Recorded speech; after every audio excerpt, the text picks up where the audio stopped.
Every week across America, buyers spend $100 to $175 on a pre-purchase inspection and drive home in a truck with a cracked frame, a failing transmission, or a flood history the inspector never found.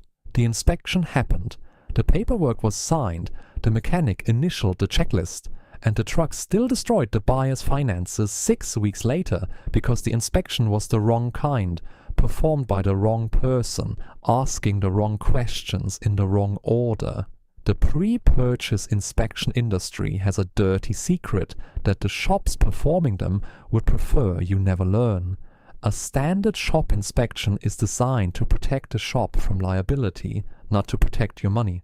The checklist format, the visual-only methodology, and the 45-minute time limit that most shops operate under are not designed to find the problems that cost $8,000 to fix.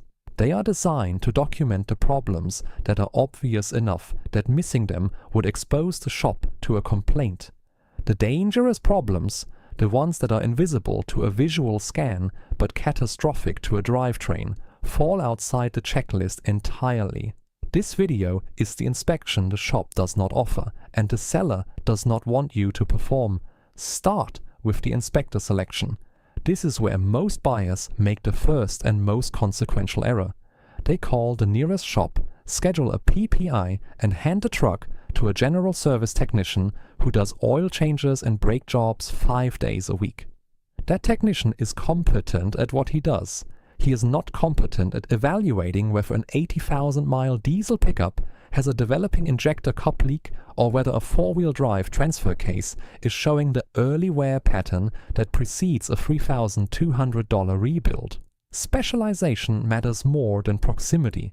For a diesel truck, your inspector must be a diesel specialist, not a shop that does some diesel work, but a shop whose primary business is diesel diagnosis and repair. For a truck with a known problematic transmission, the GM6L8, the Ford 6R140, the Ram 68RFE, your inspector must be a transmission specialist who has pulled and rebuilt that specific unit and knows what early failure feels like on a test drive. For a truck with four-wheel drive, the inspector must physically engage and disengage the front axle and all available drive modes under load. A general shop that lists PPI as a service will not do this. A drivetrain specialist will do it without being asked because they know where these systems fail and in what sequence. The second error is timing. Most buyers schedule the inspection after they have verbally agreed to a price. This is backwards. By the time you have shaken hands on a number, you have psychological and social commitment to the transaction. When the inspection returns a problem, you're no longer evaluating the truck objectively. You're managing your sunk cost and your reluctance to disappoint a seller you have already been talking to for 2 days. Schedule the inspection before any price discussion becomes final. Tell the seller explicitly, I have a number in mind, but I need to confirm the mechanical condition before I commit. Any seller worth buying from will accept this. A seller who refuses inspection access before a firm price is a seller who knows what the inspection will find. The refusal is the answer. Walk away from it exactly as you would walk away from a clean title vehicle with a seller who refuses a VIN check. The refusal is the disclosure. Here is the inspection sequence that finds the problems the checklist misses. It runs in 4 phases and takes a minimum of 90 minutes on any truck above $15,000. Phase 1 is the cold inspection. You or your inspector arrive before the engine has been started that morning. Cold engine behavior is diagnostic information that disappears the moment the engine warms up.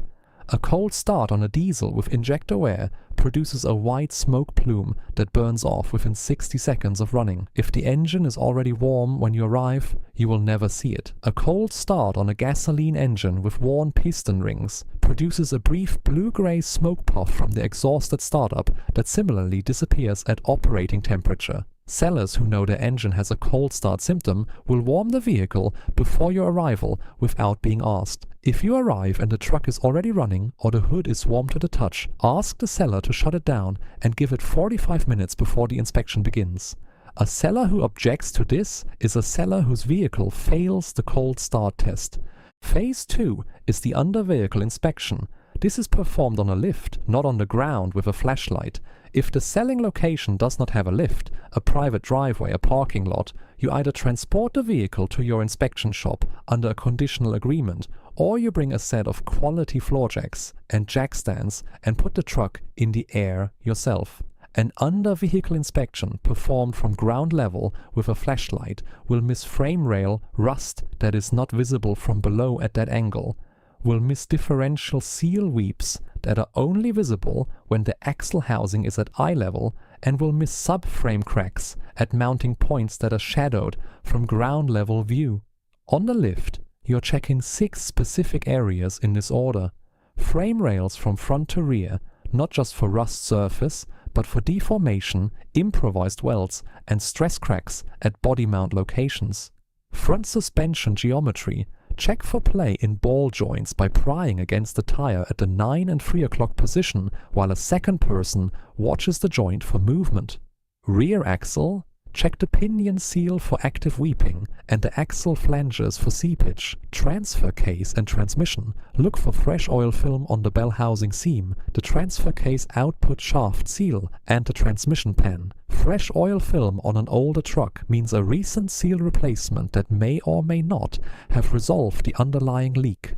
Oil film that has accumulated road grime and dust means the leak has been present and unaddressed. Both are negotiating data.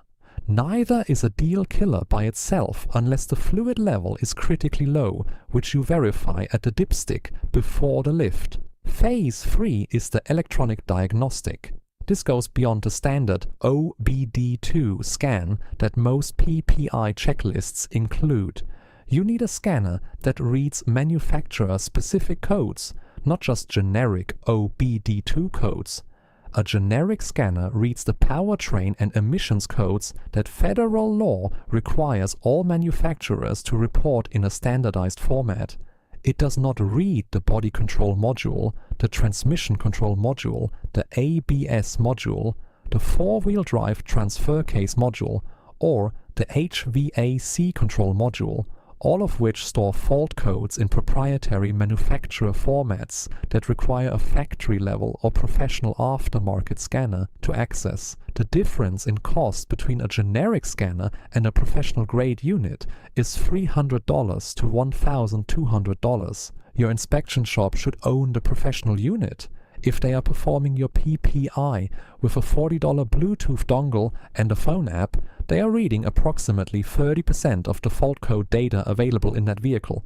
The remaining 70%, including the transmission adaptive shift data that predicts impending failure, the ABS wheel speed sensor faults that indicate a bearing on its way out, and the body control module codes that explain why the power windows work intermittently, is invisible to them. Ask your inspector directly before you schedule. What scanner do you use, and does it read manufacturer-specific codes for this vehicle's brand? If they cannot name the scanner model and confirm its compatibility, find a different inspector. Phase 4 is the road test under load.